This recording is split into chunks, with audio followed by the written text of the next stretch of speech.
All right, I think we have enough people to get started.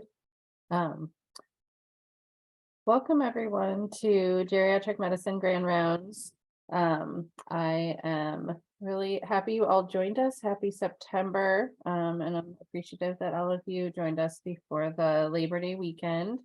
Um, I want to introduce our speaker, who might be familiar to many of you because she did her internal medicine residency here at UW. But Dr. Alice Mao is a geriatrician at the Unlock PACE program.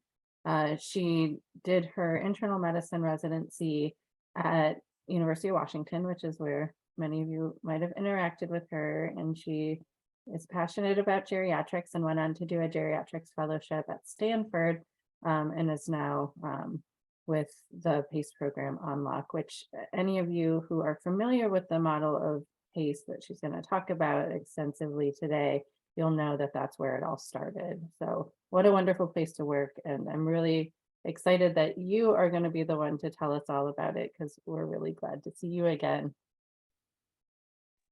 Awesome. Thanks so much, Dr. Bennett and Dr. Wong, for having me here. I was telling Dr. Bennett, it really feels like a homecoming. I was a real proud graduate of the University of Washington Primary Care Residency Program, and many of the faculty and staff here were the ones who really inspired me to be a geriatrician. So thank you for giving me that gift.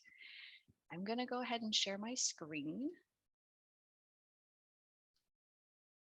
And then can folks see my slide okay? Does it fill up the entire screen? Yep. Okay, perfect. All right. Um, Dr. Bennett said she'll help me monitor the chat. We'll have a break point in the middle for folks to ask some questions, and then I will take more questions towards the end. Um, and again, for folks who just logged on, I'm Alice Mao. I'm a geriatrician at Unlock Program for All-Inclusive Care of the Elderly in Northern California. And I'm really excited to get to share with you a little bit about the program of PACE and its model and its origin, and talk a little bit about interdisciplinary team care here. So our objectives today, we'll discuss the history of Unlock and the origin of the PACE model. We'll talk a little bit about the evidence for the impact of PACE. We'll go through some illustrative cases highlighting the role of the interdisciplinary team care and how that works in a PACE model. And then we'll talk a little bit about my quality improvement work in team-based care for complex care and palliative care. So many of you may have been familiar with the PACE model or worked at a PACE center. I think the one in Seattle closest to us is Elder Place. But PACE actually has a pretty interesting origin story. It started with an organization called Unlock, which in Cantonese means peace and happiness. It started in 1971 in San Francisco, Chinatown, when a local dentist and community social worker were really trying to imagine better ways to care for frail, aging elderly in their community instead of putting them up in long-term care and nursing homes. And so they were really envisioning a model that was similar to the then popular British Day Hospital model, where folks who were frail and needed medical care could be transported to a facility where they could get care, but then get transported home so they can still sleep and stay in their own home. And so in 1973, the first community adult day health center opened up in San Francisco. And then in 1975, we added in-home support services to support frail seniors at home. And then in 1978, we realized we actually need more robust medical services to help keep folks out of hospitals and ERs. So they hired a primary care doctor in the form of the illustrious Dr. Kathy Ng, who was a rock star researcher and really shepherded medical services at Unlock in its earlier days. We built out a on-site primary care provider team.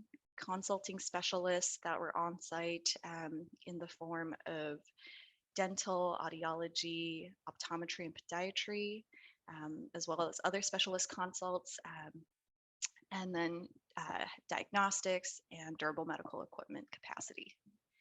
And then the real game changer happened in 1983 when Unlock obtained waivers from Medicare and Medicaid to really finance their model of long-term care. And many of the members of the board actually put their homes on as collateral to make sure that this model was going to work and be successful. So when Unlock was able to get waivers from Medicare and Medicaid, PACE really became an attractive model to be replicated nationwide. And so fast forward to now, currently Unlock has 7 centers across the Bay Area, but that's just one PACE program. Across the country, there are more than 140 PACE programs in 31 states, serving over 60,000 seniors. So I just want to share a quick 3-minute video of what it's like a day in the life of one of our participants in Unlock PACE, because I think that'll be more helpful than me sort of talking about it. Let's watch our video together.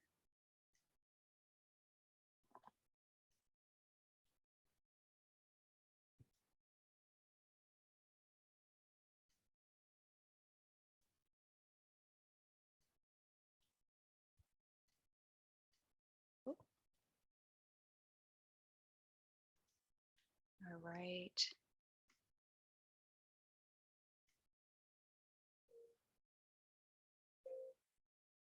Can folks see the video okay? Yep. As I'm getting older, I was so fearful what's going to happen to me. As health plans are getting weaker, where would I go? My nephew and my niece started researching for senior places, and they found Unlock. Unlock has given me everything that I did not expect. The staff in Unlock is just one big friendly group. I remembered that so deeply, that they were so friendly, that I wasn't hesitating or being fearful of the place. And every day I go there, I feel very confident, and I feel like they are my friends, they are my family, and they will do anything you ask. My home care comes and cleans my house, which I am ever so grateful. We are friendly. She laughs at me because I don't speak Cantonese fluently. Unlock gives you transportation, bringing you to Unlock, as well as bringing you to outside medical appointments. I have had this driver over 2 years. He is the most polite and most helpful person. One day I spilled coffee in the van, and besides cleaning it up, he said, "Rose, would you like more coffee? I could go up and get you more coffee." I just can't believe that I'm going to a place that is so considerate and so thoughtful of the individual. Our social leaders, they are ever so thoughtful. We do a sit-down exercise in the morning. You move your arms, you move your legs. These activities help me a lot. They gave me a lot of confidence. I would say swimming is my favorite, because I really have to move every joint and muscle in my body. The food that we receive is just excellent, particularly if you have a special diet. You will receive a meal the way the doctor wants you to have your meal. You know, it makes you feel so good that someone is watching you. When I came to Unlock, I was so fearful of changing to a new doctor. I cannot believe that the doctor that I have now is the same as my former doctor. He is kind, he listens, and he takes care of me. If you want to have good care, if you want to have friends or people to talk to, if you want to have fun, that would be Unlock. I hope Unlock with God's blessing, this may continue forever and ever. They have done so much good for us, for the elderly.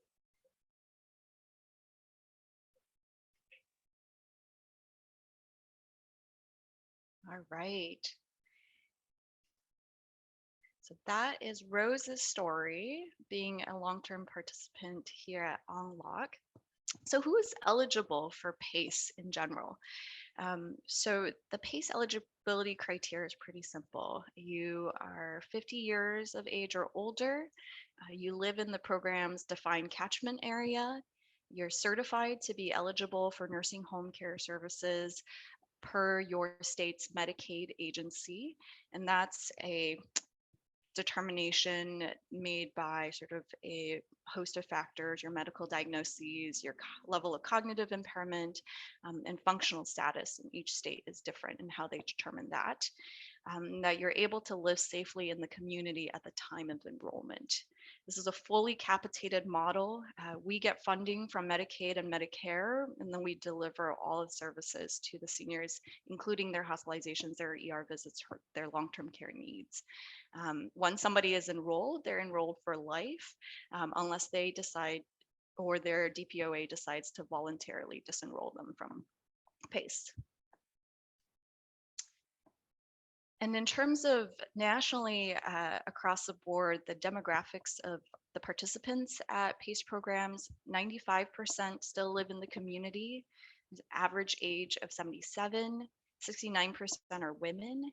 And as you can see here, breakdown of ADL dependents, 26% are dependent in 1 to 2 ADLs, 24% are dependent in 3 to 4 ADLs, and 33% are dependent in 5 to 6 ADLs. And 90% of our participants are dual eligible for Medicaid and Medicare. So it's truly a pretty frail indigent population that we serve. And so in terms of the impact of PACE, the early days of Unlock, they were able to demonstrate that the average lengths of stay in a hospital admission was much shorter, 4.9 days versus 7.6 days for all Medicare recipients in the early 90s. And then once we had more sort of wider spread studies of PACE programs across the country, a lot more data came out regarding utilization and impact. So the rate of hospitalization was 24% lower for participants in PACE versus dual eligible patients receiving Medicaid nursing home services. Costs were 13% less for PACE participants than what a state's Medicaid program would be projected to incur. Rehospitalization rate was 16% less than compared to dual eligible beneficiaries over the age of 65. There's a lower risk of being admitted to a nursing home. As you can see, everyone who comes into PACE is eligible for long-term nursing home care services, but currently only 5% reside long-term in nursing homes. And interestingly, some of the studies comment that this is not just a result of a capitated model, because there is great variability in each of the PACE programs and how successful they can be in sort of return on investment and utilization. And so you have to sort of wonder the other secret sauce parts of each of the PACE programs. And I am a big believer that one big secret sauce is the PACE interdisciplinary team. As geriatricians, we're all familiar with working in an interdisciplinary team model. And so when a participant enrolls in PACE, they get their own personalized primary care provider, a social worker, a dietitian. They are also part of the team is the clinic nurse as well as home care nurse team. There's a PACE center manager that sort of leads the entire interdisciplinary team in its day-to-day operations. We have therapeutic and recreational specialists for our day health center. We have drivers and transportation coordinators, as well as a gym with rehab therapists in the form of physical therapy and occupational therapy. So a big, big team.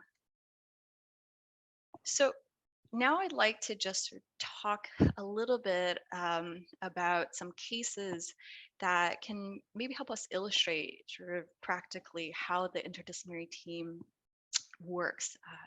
And this does require a little bit of audience participation. Uh, so Mr. K, he's one of my patients. He's 83, has mild cognitive impairment, difficult to control diabetes. He lives alone and came to clinic every week for nursing care of his diabetic foot ulcer when I met him. He gets 4 times a day of insulin administered, as well as his glucose logged with the help of his on-lock caregivers who come to his home every day.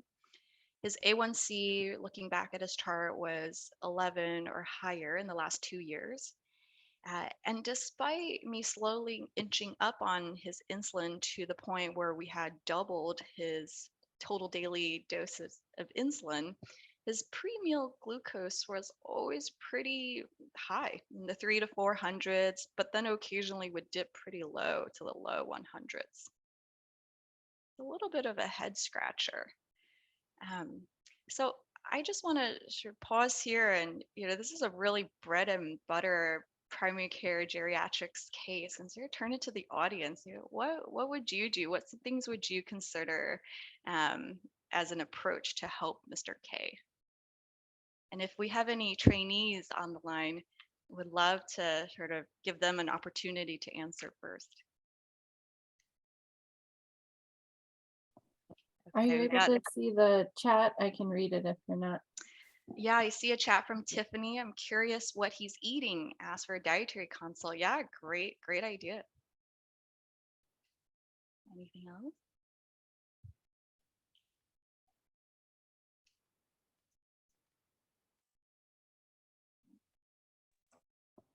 Hello there, I'm Sophia, one of the Jerry Fellows. Apart from what Tiffany was saying about food, I will ask, like, tell me how many times per day do you eat? Like, what kind of foods are you eating? And then who's taking care of your medications? And how is that? They are. I understand that he was on insulin, so how is that the insulin is being administered? And just make sure that there's no other causes of, in this case, like the A1C is high, so I don't guess that the hemoglobin the hemoglobin is gonna be low or anything like that. But just make sure that there's no hidden wounds or any hidden infections or possibly malignancies. Great idea, Sophia. Yeah, figuring out how he's administering his insulin. Are there other underlying medical causes? Who's giving him his medicines? How is he eating? We have a comment from Barbara. Can he see his pen? Is it a pen to inject his insulin? Yeah, great. In a 80-some-year-old with probably some vision impairment too, is he able to actually see how much insulin he's administering? Excellent. All great thoughts, you guys. Anything else? Anything else that we can think of what we can do to help Mr. K?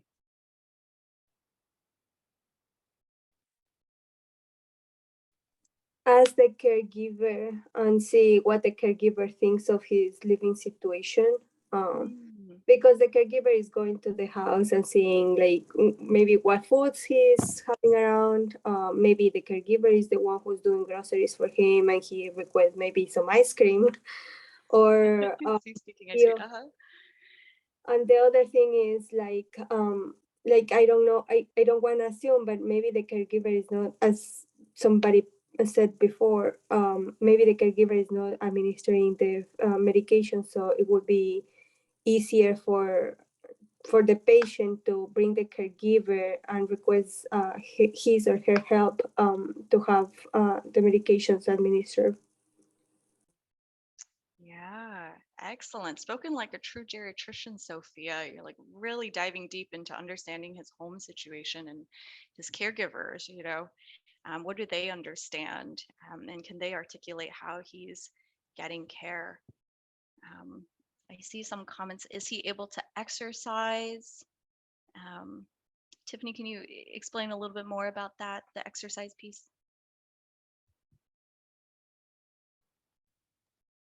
See Chris saying, how is he taking care of his foot and how is it being wrapped? Okay, thinking about his wounds and could that be effect? Yep, any sort of activity might help with the blood sugars. What is the real timing of the insulin from Barbara? Is it given before meals or is there a misunderstanding? Yeah, how is his insulin taken? Excellent. Okay, great. You guys are real experts in diving deep into understanding, you know, all the facets of how insulin and food and living situation and medical illness can really impact this gentleman's blood glucose. And I'll also add one other thing I was thinking about too that I learned from our pharmacist when I was a resident here is thinking about injection sites. Is he injecting at different sites or just in one place which has developed lipodystrophy? And maybe that can also impact how successful or how effective his insulin is. So yeah, absolutely. I was thinking about very similar things. So he does have home care caregivers from Unlock that is helping with his insulin.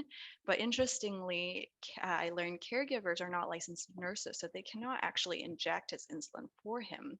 And Mr. K is injecting his insulin and dialing his insulin on his insulin pen on his own. So first, we asked his caregivers to report back to our home care nurse. What is the timing of the insulin? Is he indeed dialing to the correct insulin doses? Is he indeed rotating his insulin injection sites? And they confirmed, yep, he's doing all of that. Then we asked about his meals.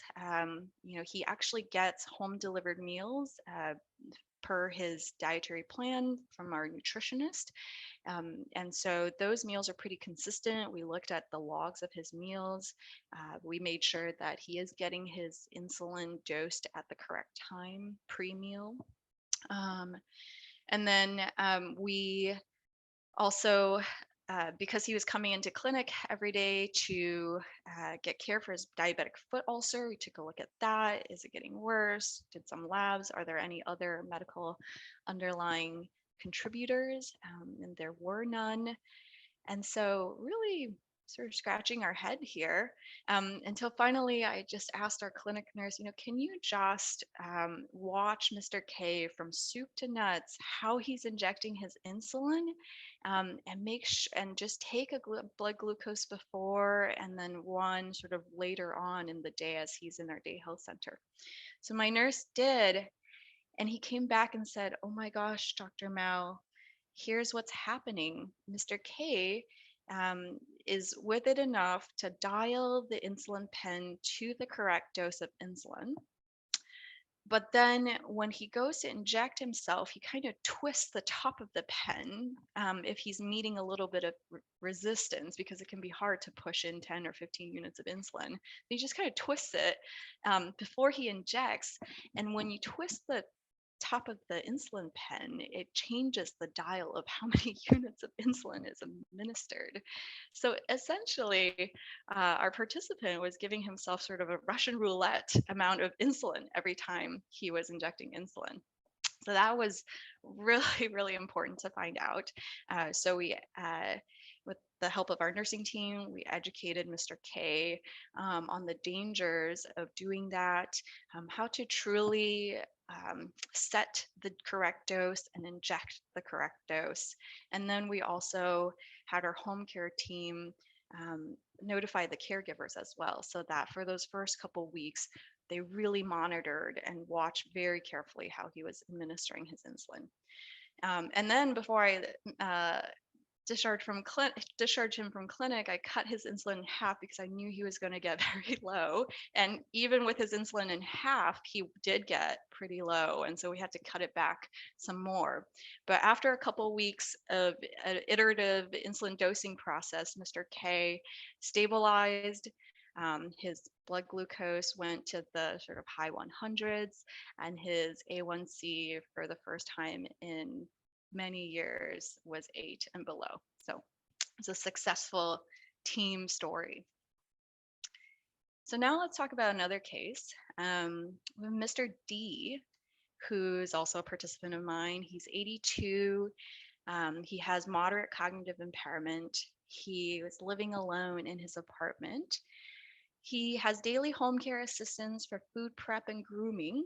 And over the last few weeks, curiously, he stopped opening his door for the caregivers, disabled his doorbell when they were trying to ring his door, and then stopped getting on transportation to go to his appointments.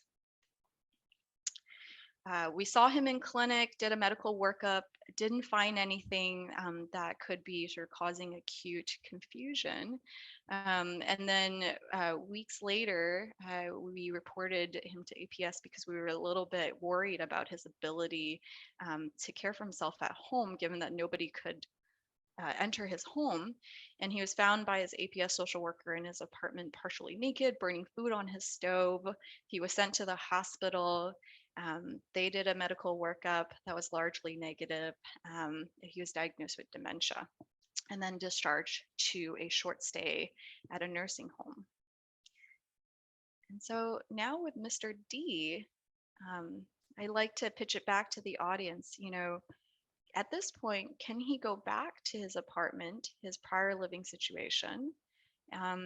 And if so, what sorts of things will we need to think about as a team to make that happen?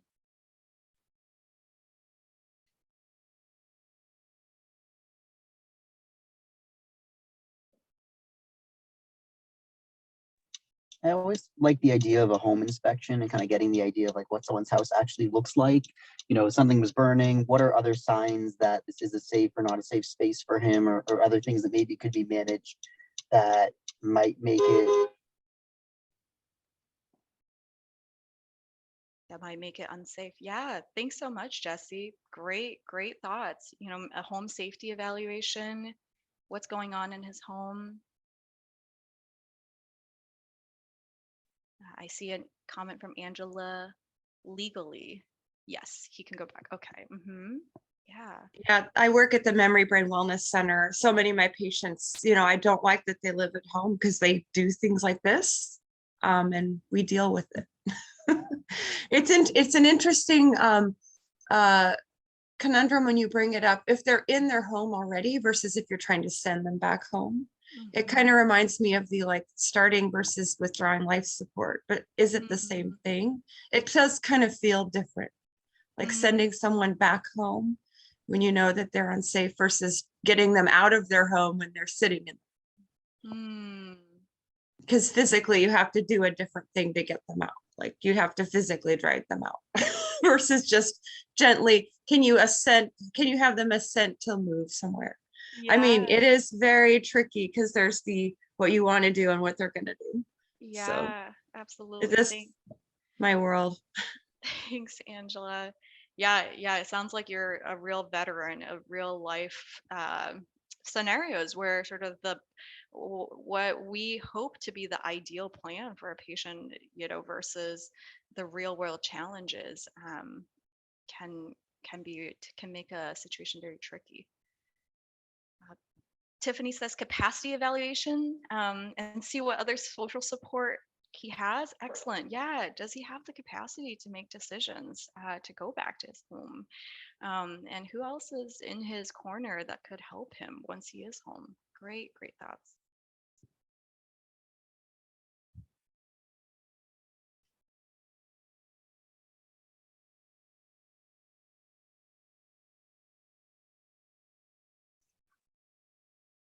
What else?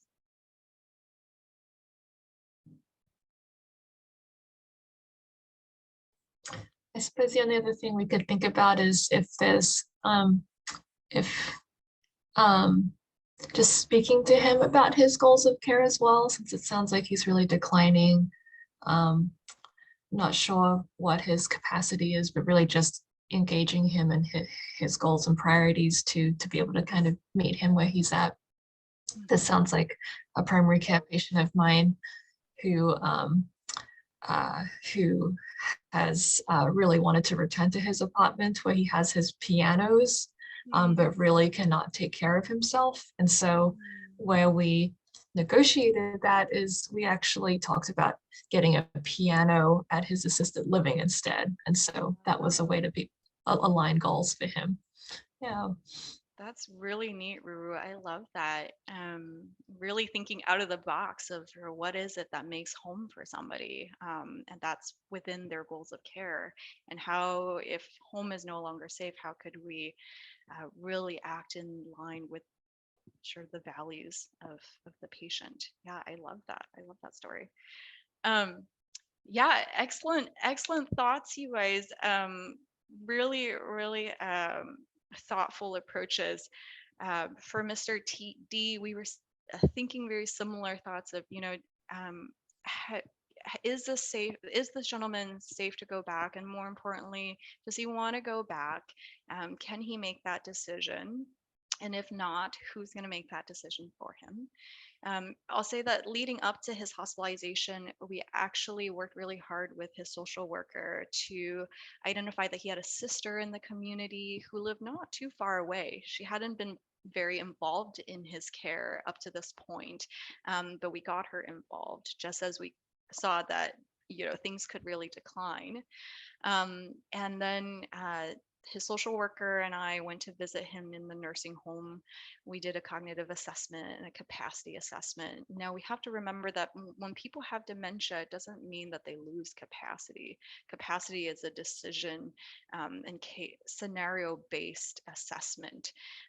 And so assessed his capacity specifically on this question of going home. And he did have capacity. He was able to articulate that he pays for his housing and that he did not want to lose his housing.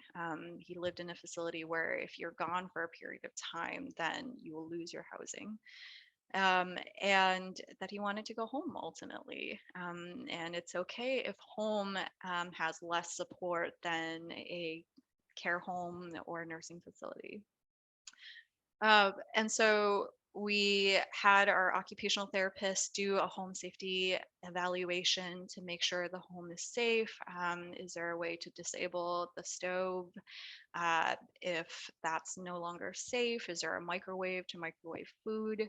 Are there other hazardous barriers in the home, knives, firearms, things like that?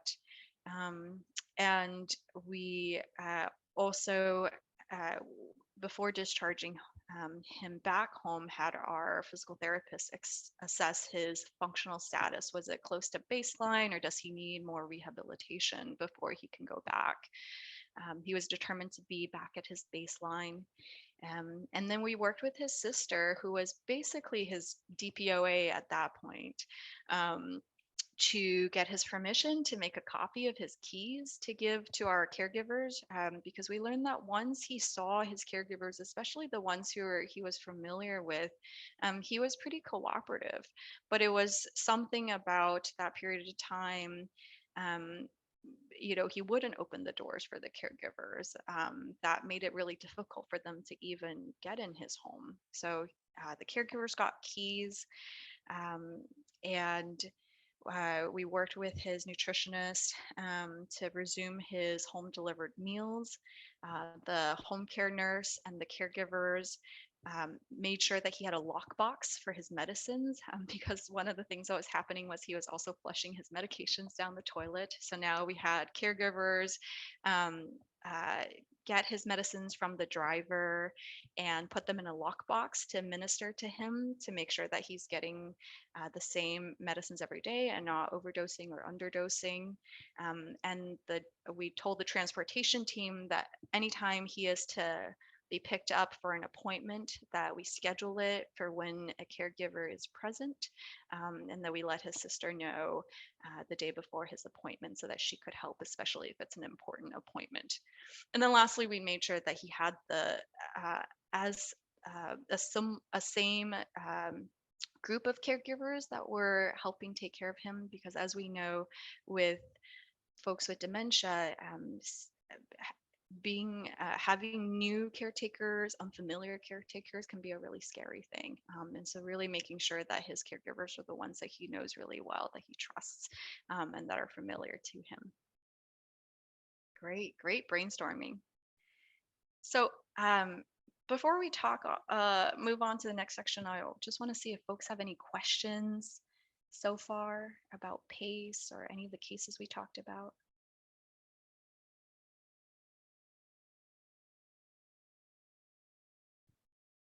All right. One thing which I was actually curious about is all the patients in the program eligible for these home interventions? Yeah, great question, Ruru. So everyone who's enrolled in PACE is eligible for the full suite of PACE services. Once they enroll, based on their initial assessment by each of the interdisciplinary team members, we create a care plan per discipline.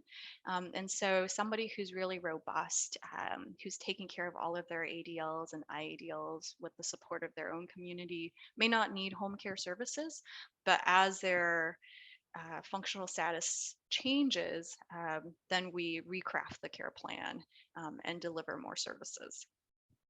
Yeah, great question. Any other questions?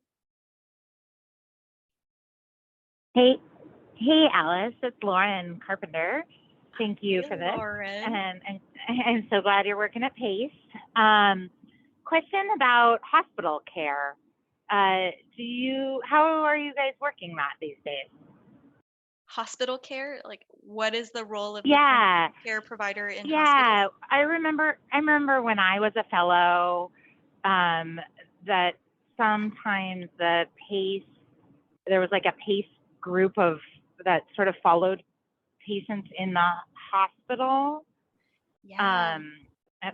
Is that happening these days, or is it just regular hospital teams?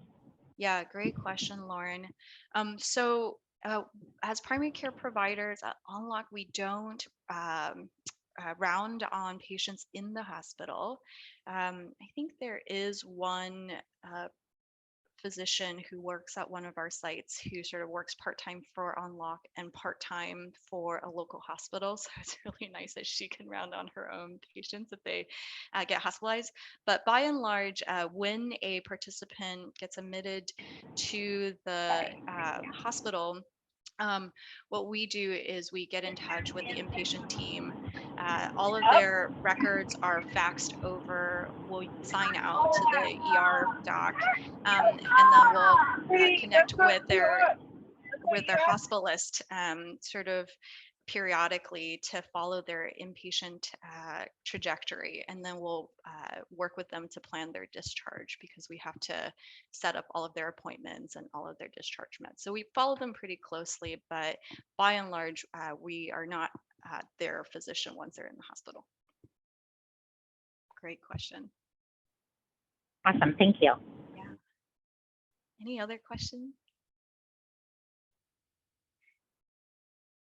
All right, well, we'll definitely have some more time towards the end. If anybody has any questions, feel free to put them in the chat too, and we can go through them. So I really love the IDT model, but it also certainly comes with some challenges. When you have a big interdisciplinary team, it can be a little bit cumbersome to be really efficient and cohesively coordinate care in complex scenarios.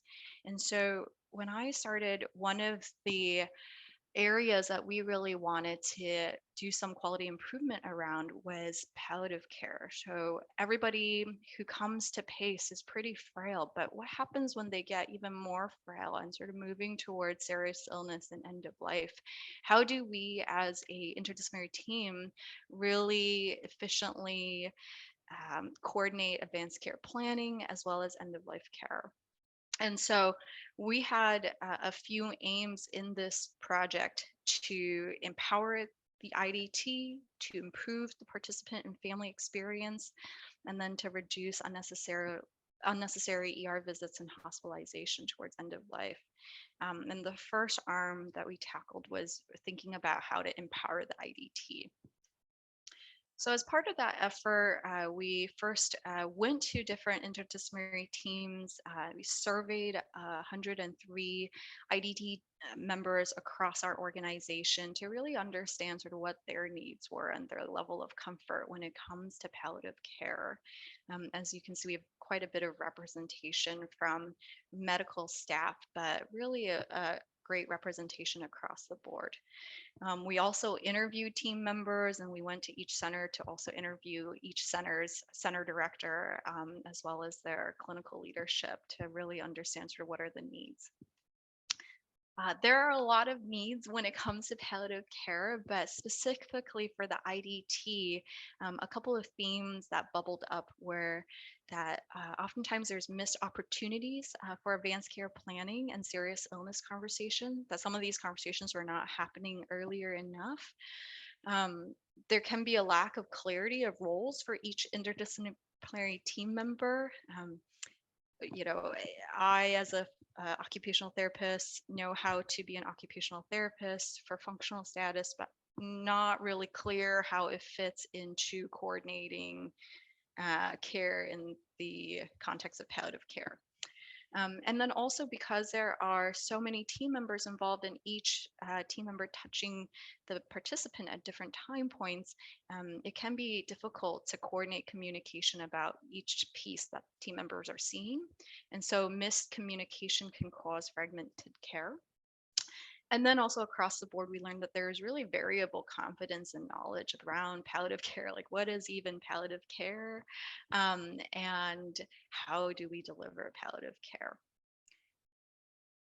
So before we got too far, we felt like it was important to assemble a truly interdisciplinary team to work on this. This started off as a sort of medical team project aimed at primary care providers, and quickly realized that this is more than just for primary care providers, that if we're really going to succeed in coordinating complex care, especially around advanced care planning and end of life care, that we really need the expertise of leaders in the interdisciplinary team. So I rallied a coalition of IDT team members to be part of what we called the Palliative Care Super Team. This Justice League picture is literally the starting slide of every one of our team meetings, because in my mind, they are superheroes, and they do really important work. And so currently, the things that the super team we've been working on is to address any sort of lack of clarity in roles. We've developed a guidebook and checklist for how to coordinate care, how to identify folks who are on the trajectory of decline, and what is each team member's role in assessing and coordinating care around that. And to address the issue of variability in knowledge and skills around palliative care, we partnered with some external organizations for training. We partnered with a local hospice program and our biggest hospice partner on a training series on end of life care needs for our interdisciplinary team members. And then we partnered with the Center for Palliative Care, CAPC. Many of you guys know CAPC. They have a really amazing suite of online training services around palliative care. So we partnered with them to launch training pathways for each of our disciplines. And then we started piloting high-risk palliative care huddles, just getting teams in the room to talk about who are your toughest cases when we're thinking about advanced care planning, difficult communication, as well as folks who are nearing the end of life, and how do we really identify in a systematic way how to care for them so that we're not behind the 8 ball when crisis hits. And then we're thinking about building infrastructure for regional specialty palliative care consult teams. So really thinking about building up our primary palliative care capacity with teams, and then adding a layer of support in the way of specialty palliative care to offer some sort of specialized support for teams when they feel like all of their efforts, there's still questions, there's still difficulty. And that's been a model that's worked really well in literature for palliative care and primary care setting. And then we have some team members on the super team who are conducting ongoing patient and family interviews to really keep at the center their priorities, their perspectives and experiences, taking care of their loved one or experiencing serious illness, and sort of what are the things that are sort of the biggest wins and barriers for them. So there's been a lot of learnings in this effort, but I'll just highlight a few for myself. I think one thing that is really clear to me is that in a team, everyone is doing their absolute best to deliver care, which is kind of like a no-brainer statement, but I think it's really important to keep that in mind, because sometimes when situations are tough, it can be easy to say, oh gosh, if only this team member did this or this team member did that. But really everyone is doing their best, and if we're not performing as a team at our optimal, then we need to think about what systems barriers are in place to make sure that people are practicing at the top of their license. And then I learned that in terms of training, practice-based training was more helpful than to team members and knowledge acquisition on its own. For all of our training series, folks really liked ones where they could really think about and talk about real life cases and really brainstorm about them, more so than didactics or online training. And then one of the important themes that came up is the importance of balancing individualizing care and standardizing processes. We learned that it can be difficult when team members are sort of ad hoc coordinating care without confidence or knowledge of a standardized process of how do you sort of move someone's care along once they are on the decline. But at the same time, as we're sort of drafting pathways and guidelines and checklists, we didn't want to be too prescriptive, because we really wanted people to still think outside of the box. Like, what can work in this individual's scenario? Like Ruru was saying, is it a piano or something else? So it's been an exciting learning process. There's a lot of work to do, but it's been just super rewarding. These are my works cited for my presentation. And I think we have 10 more minutes for questions and thoughts. And if you have a minute to fill out the evaluation with the QR code, that's there. Hey, Alice, Wayne McCormick here. Great to see you. Hi, Wayne. I had a question about your palliative care initiative. It occurred to me, with the blended Medicare, Medicaid payment stream and your empowerment as an organization to do whatever you want with that money, you could imagine for selected patients that you could actually farm them out to a hospice, and you wouldn't have to have the client change their benefit. You could just do private pay hospice. It would be probably less than your income from the Medicare and Medicaid blended payment structure. If you thought that was the right thing to do, it'd be kind of an artful judgment. But, could be done. If they were completely debilitated, homebound, you can do that. Or the PACE IDT is not whoppingly different from a hospice IDT.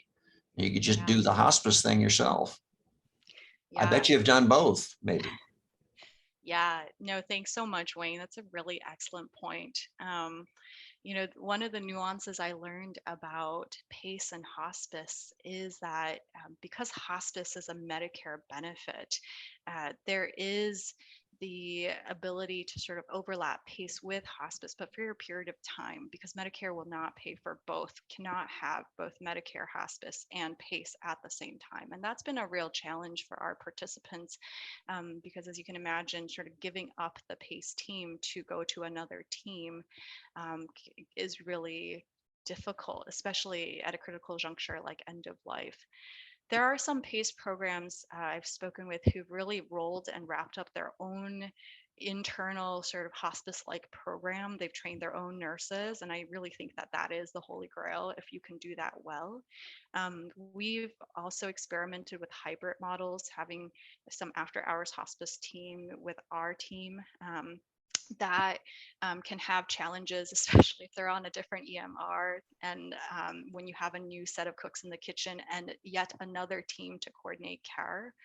And so really, we're trying to think about and investigate sort of, right now, if we were to hand them off to hospice, how to make that transition as seamlessly as possible.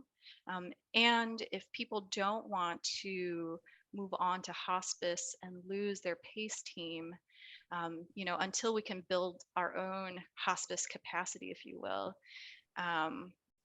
how do we sort of leverage the PACE team and our hybrid partners to really sort of give them comfort care through Unlock? Yeah, the devil's in the details, isn't it? Yeah. I had another question about the changes in ethnicity over time. When PACE began at Unlock, it was pretty much exclusively first generation Cantonese speaking Chinese. And I was pals with Jenny Chin Hansen, who was the administrator for many years and became the executive director of American Geriatric Society. And she talked about the moving ethnicity and diversity within Unlock. Can you talk a little bit about that and how things have changed over time? Yeah, absolutely. When Unlock started in the 70s, it was mostly, as Dr. McCormick said, largely Cantonese population. And actually there's a lot of skepticism in the research field too. Culturally, is this a model really going to work for one set of group of folks? And then as PACE or Unlock expanded across the Bay Area, we still do have a large number of Asian American elderly seniors just by sort of our branding and our history. But there have been underrepresented Asian minorities have come in. There have been Russian speaking participants. Now that we're expanding in the South Bay, there are certainly more Latinx elderly seniors as well. In the East Bay, there's more African American seniors. And then as PACE grows across the country, it's incredibly diverse. And DEI is actually a big PACE initiative right now. And so by and large, PACE programs across the country are not mostly Asian Americans. They're sort of ethnicities and backgrounds of all types. Great question.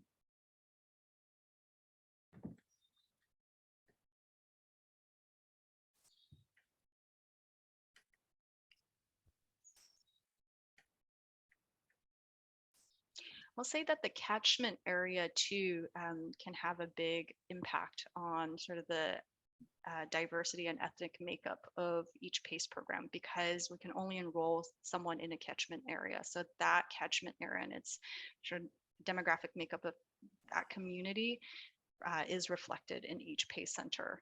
And so even a center in San Jose looks really different than a center in San Francisco. Even a center in San Francisco in the Chinatown region looks really different than a center in the Mission District of San Francisco, which is mostly Latinx.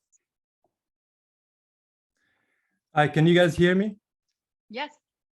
Hi, this is Asad Kozimi. I'm the medical director at PACE in Seattle. Oh, wonderful. Thank you, Dr. Mao. This is such a great discussion. And for those of us who work at PACE, we can't talk enough about PACE. Just want to let people know that there are 3 PACE programs in Seattle area. Providence PACE is one of them. We are the largest, and we've been in operation since 1995. There's one at ICHS. They started a couple of years ago, and more recently, Multicare also started a PACE program. So it's in your neighborhoods. And they're doing wonderful work. Going back to Dr. McCormick's question about hospice and PACE, what we have done here is we have developed a collaborative relationship with Hospice of Seattle.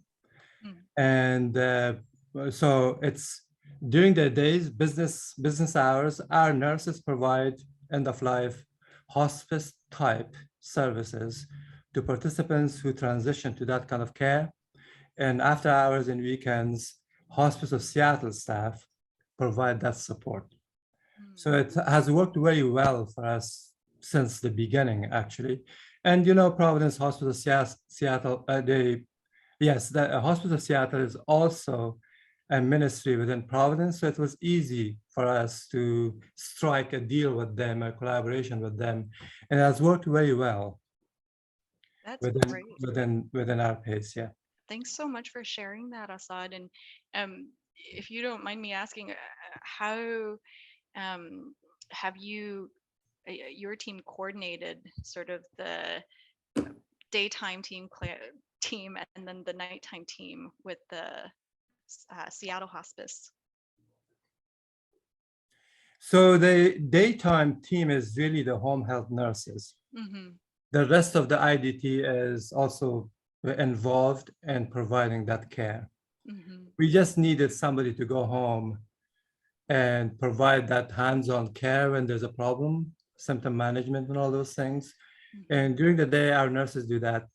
And that after hours and weekends, hospice nurses do that. The team is still involved. Our providers are very comfortable with end-of-life care. So hospice nurses actually reach out to us, the on-call provider, if there's any issue after hours and weekends. So they don't go to their own medical director to get directions. They reach out to us. And they put their notes in Epic. We have the same instance of Epic, and it's easy for us to communicate that way. We have the same system of email. They can communicate with us that way. It has worked very well. That's great. That's really great to hear. Thank you for sharing that. Assad, do they actually have to change their Medicare benefit, or do you just haul off and do it and not worry about that? We pay a per diem, a nominal per diem rate to hospice. That's what I was suggesting, Alice. Yeah, but they enroll in hospice, we just pay. Hospice is it's a very small amount. And then, you know, as you all know, hospice care really intensifies toward the end of life. So the last week, last 2 weeks, last 3 weeks, they have to make a lot of visits. But, you know, until then, there aren't a lot of visits that I have to make. And the other thing is we don't have to go by the 6-month life expectancy requirement of hospice. We have people who we think that the IDT believes that they need that kind of service, and we open them to that, we call it comfort care, that kind of service, and they stay in that program for a year. And we support them because you can never say, you know, it's very difficult to determine how long they're going to live. Yeah. And the other thing that I also want to mention, Wayne, when we require inpatient hospice service, we purchase that service from hospice. So we basically say, okay, this person requires that intensive care in the hospital. Would you please provide that care? And we pay you for those services out of PACE funds for that participant. So we've done that too occasionally, yeah. When we had very complex patients in the hospital, yeah. Got it. Yeah, it sounds like the hospice partnership is really sort of, Hospice of Seattle is now a subcontractor paid directly by PACE. Yeah. Is that right? Yeah. Okay. Yeah. So people don't change benefits. They don't disenroll from PACE. They still stay with the team that they know for years. Yeah. And then they get additional services when they're in the hospital. Yeah, that's great.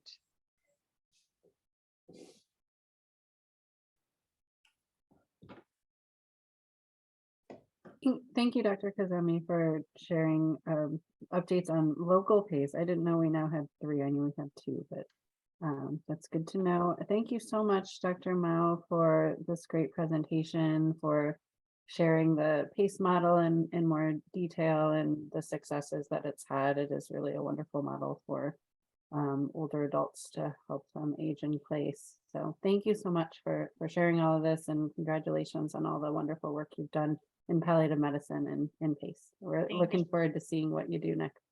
Thank you so much. And thanks everyone for being here. I left my email if you want to reach out, if you have any further questions or just want to chat, but so grateful to get to be here and hang out with everyone this morning. Have a wonderful long weekend.